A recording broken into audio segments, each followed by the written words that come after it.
after watching back the tape? We didn't play well enough to win. Poor performance. You talk about performance. I say performance because performance is the result of coaching and playing. So we got to be better. We gave up too many explosive plays. We didn't do well enough on third down. To me, the game came down to those two things, and that's why they scored points. We didn't limit enough points to give ourselves a chance to win. There were some positives. I thought we were physical. I thought we did a nice job in the run game. I thought our guys competed really hard. But obviously, we're not in this for participation trophies. We didn't do enough to limit the score, and we didn't give ourselves a chance to win. So, on that second explosive, what went into deciding to do the mass subs right before that play? Well, it was third down, and typically we sub on third down, and there's stuff that goes into that I'm not going to get into because it is a competitive advantage on sometimes we think we have things or we don't have things and those types of things. So those decisions come to me, so you can put that one on me. Joe, is there a through line through some of the transfers you guys have brought in from the lower level, the Gibbons, the Baws, the Hendersons? Is there, pardon me? Is there a through line? Like something that's comparable between them? I think the guys that have been, those guys, they excelled at their level, and then they were really hard workers, and they wanted to just compete.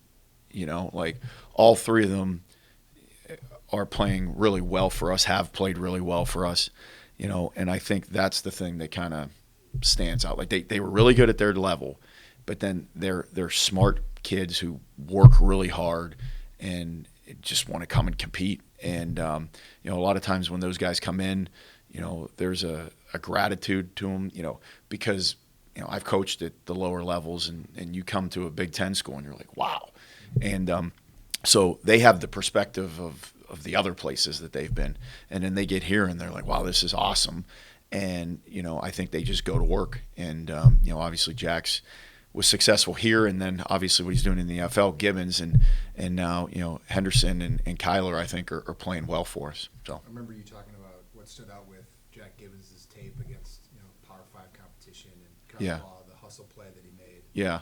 What was it about Henderson's tape that stood out? He was physical and explosive, and I think you saw that for the first time. Not that he hadn't played well, but you saw it for the first time in the game against UNC. There's always a little bit of a transitional period, and like he didn't even really show that. He didn't show that really in the spring, although he had shown it in games there, because there's always that like catching up period. That happens, and it always happens faster or slower depending on who it is. Like Jack Gibbons, it happened like immediately. Like 3 practices in the spring ball, I'm like, yeah, okay. Now the other guys did well, but like you didn't see necessarily their playmaking ability.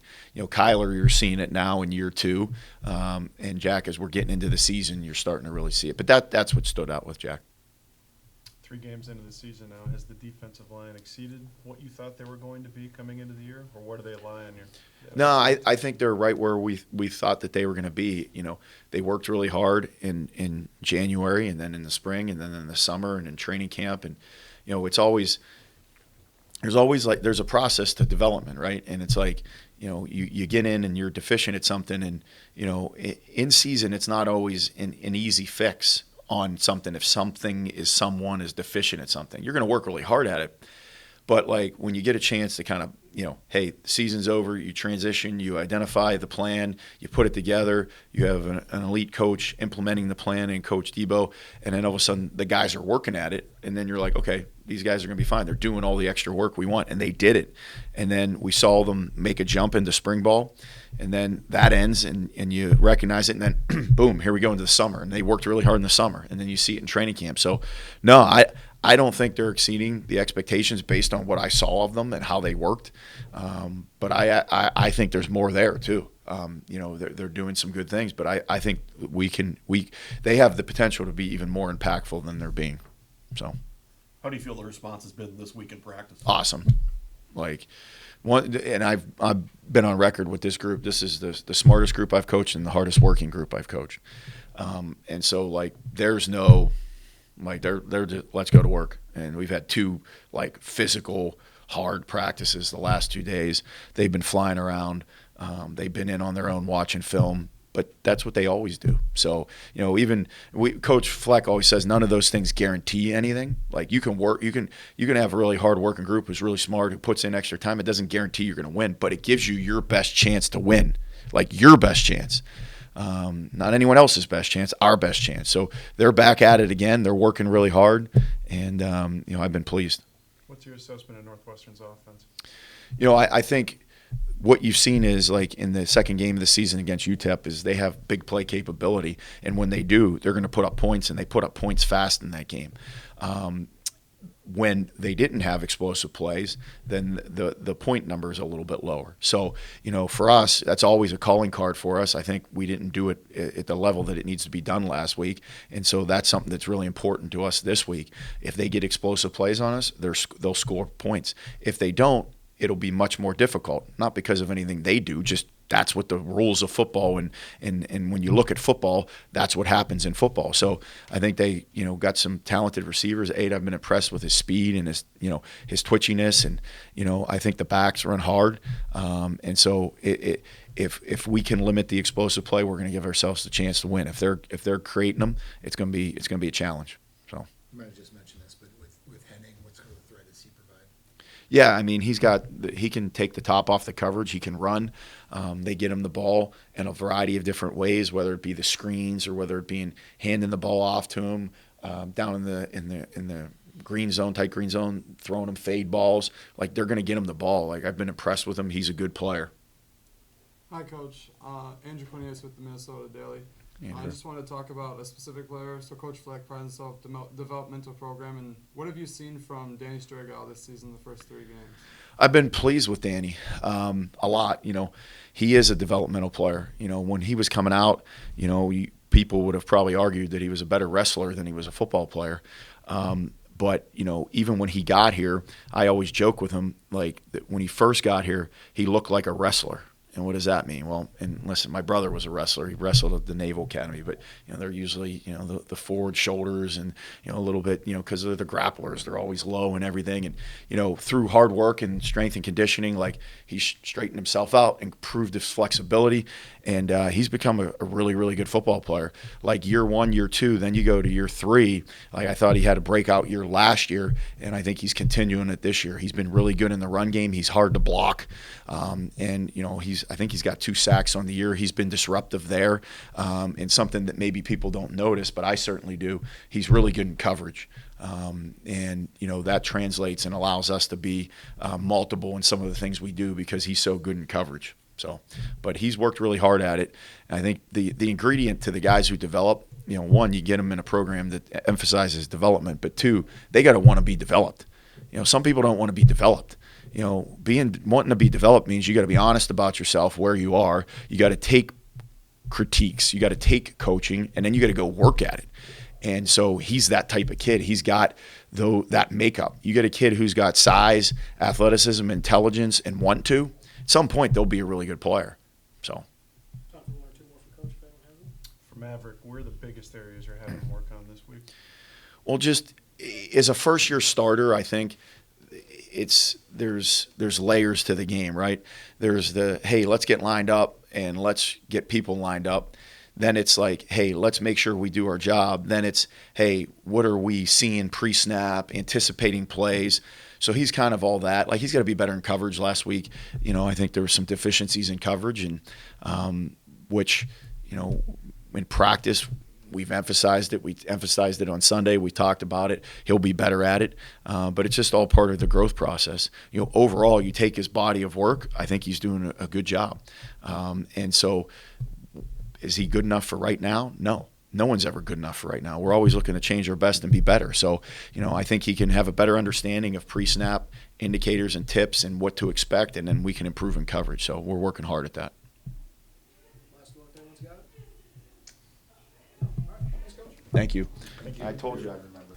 Bullet points of things that you need to see from your offense coming out of North Carolina. Execute better under the pressure of the situation. We can't let the moment get too big for us at certain times. Just continue to get better every single day.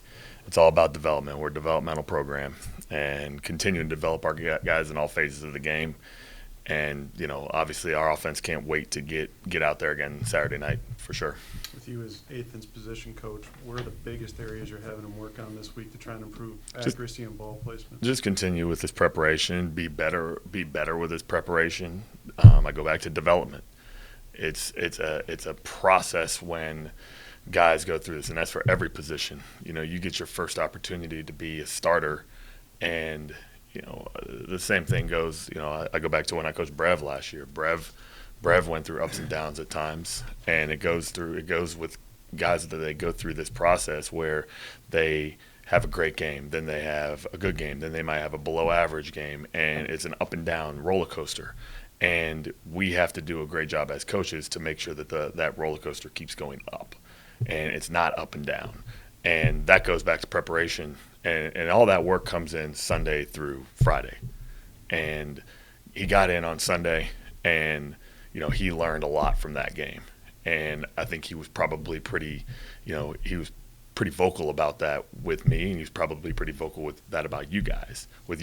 And then on Monday, his preparation started. His preparation's been great. On Tuesday, he had a very good practice today, and it's all about that. It's learning when you go through these ups and downs, and he'll bounce back. It's all about development. That's what it is in this program. Ethan's thrown behind on a few throws. What do you do to I guess improve that accuracy on that part of it? Stepping into his throws, being confident in what he sees. He's seeing things the right way. It's not anything as far as he's not seeing it. He's just missing guys by, like what Coach said, a foot off, foot here, foot there. And, he's got to just – once he hits that first one, he'll feel a lot different. And he's done it in practice, and he's got to take it to the game. And again, I keep using the same word, developmental program. We're in all phases of the game. He has got to take that step, and he will. It's just a process. That's all it is. Greg, when we talked with Ethan after the game, he was very hard on himself. Mhm. Maybe said it was the worst game he ever played, and kept repeating that throughout the time that we talked to him. How do you manage a guy that is that hard on himself? I'm sure that you like that he takes ownership for it, but how do you manage that and try to build him back up through the week? That we're big on in our program this year, especially offensively. We've used the word confidence a lot, and confidence comes from preparation. And we've just gone back to he had to flush that. He had to get rid of that feeling. That's one thing I said to the offense too on Sunday is you have to remember that feeling that you had where we didn't play our best football and we got the result we got. And now we have to be able to respond to that, but it's about confidence, and I'm building that confidence up between Coach Fleck and I. We've been doing, the best we can all week to make sure, okay, we're giving him the looks that he needs defensive from the Northwestern defense and the scout team. But then also when he executes it properly, hey, we're building him up. Then when he executes it the way that we don't want it, hey, we got to teach him. He's got to learn. And we've been doing that all week, and we've been doing that the same thing week in, week out with him anyways, dating all the way back to spring ball. And like I said, development. It's my job to continue to develop him, and I will. How do you get a young quarterback to start to show more touch on those short to intermediate throws specifically? Just showing him the accuracy he can have when he uses shape on the football. We talk about shape, layering the ball, different things like that. And the one thing that he has been blessed with is a very talented arm and a strong arm. So what he likes to do is he likes to use his strong arm. And you see that on the deep balls that he's missing. Like, he's not underthrowing deep balls. He missed Corey on the one. He overthrew him. And it's one of those things, like seeing that ball get completed and then using those short intermediate throws to not be able to put it as hard as he possibly can, but being able to layer it or use some shape or use some touch so that he has a little bit of room for error. And we've been showing him that week in and week out. And this week it's been a big point of emphasis for us. With the red zone, where are the biggest steps you guys are trying to improve on from last week to against Northwestern? I thought execution's always at a premium. Just like I stated last week, the field gets just as short as it's wide. And we have to do a great job of being precise, detailed with our reads, with where we're blocking, all those types of things. It's all about the execution. That we threw the one ball down there where Daniel ended up slipping, And it's just about execution. We execute that a little bit better than they do. It might result in a touchdown. Then we go down, we get the ball back, and we go down and we drive. We got that short field, and we get down inside the 5, and it was great to see us punch the ball in. And that was one thing that I was proud of the guys in that moment of, we failed against Eastern Michigan. We failed against Nebraska at times. And then finally we were able to get over that hump, and we were able to punch the ball in, and our guys were able to respond from the weeks before. And I thought we did an excellent job on that particular drive. We have to continue to get better in that phase of the game, though. What are the hallmarks of a David Braun defense? They're good. They're disciplined. Obviously, we've had a lot of tough games with them. That one thing, like, they do a great job of, their guys are always in that right spot. They're always where they're supposed to be. They're always disciplined. They see something offensively, they're going to react that way. That's the one thing that I've noticed too with their linebackers is their linebackers are always in the right gap. It's very hard. It's very difficult to get them out-gapped or in a different spot. Their D-line is physical. They're sound.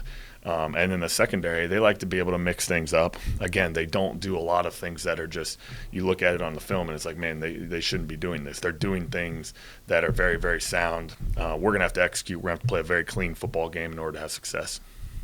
Time for one or two more for Coach. Hi, Coach. Andrew Cornelius from Minnesota Daily. Just wanted to get your read on how good the offensive line and the running backs have been playing these last few games, with Taylor getting those 2 awards for the Big Ten Freshman of the Week. It's a huge step. We challenged them going into Eastern Michigan. They responded in obviously a very good fashion. And then going into the last game, it was a different type of defense. You're going up against a very sound, very solid MAC team, and then you go against a top 20 national team, and that front, it's just Eastern Michigan was very good. North Carolina was very good. They were just bigger, and they were more athletic. And our guys responded, and they did a great job up front. And, I thought Darius did an awesome job too, because Darius goes from, rookie of the week after Eastern Michigan, obviously gets it again this week. And the thing is that Nick McKissick-Luke has done a fantastic job with him of getting him prepared every single week to play in those moments, because the moment's not too big for him. But I thought we were physical. We did not have many MAs up front at all. They were playing extremely, extremely well. I thought Ariante had a great game. Quinn had a great game. Nathan Bowe's been playing very, very well. And then obviously I know Greg was brought up. And those guys, and those 6 guys that have been playing for us, Martez and Coop too, like, they've all been gelling together. And I think that's been the biggest difference that you saw from Nebraska all the way to last week, and we got to continue to do that this week. Fleck mentioned on Monday that historically, maybe after a bad passing game, he would kind of put the passing game aside, and he said he's not going to do that. How important is it for you guys to continue to work on that passing game, because that schedule is only going to get more difficult going into October? He threw a pick on the first drive of the game, and if you noticed, the first couple plays after that next drive, I came out and threw the ball. I mean, Ethan has to continue to develop. It's not about just one game he plays not the way he wants. He could play a great game, and the game plan is a game plan. We're going to do what we want to do offensively, and we're going to execute that offense. And Ethan's going to bounce back. He's going to respond. He's already responded. And I think we have to be able to do what plays to the strengths of our offense. Obviously, you're seeing Darius get highlighted a little bit there because he's becoming one of the strengths of our offense. Well, Daniel Jackson, Corey Crooms, Brevin Spanford, Lemecki you saw on Saturday, those guys are becoming the strengths of our offense too. But the way to get them the ball is Ethan has to get it to them. So we're not going to limit them. We're going to continue to develop every piece of this offense so that we can have success in the air and on the ground. All set with Coach? All right, thanks, Coach. Cool. Thanks, guys. Thanks, Greg.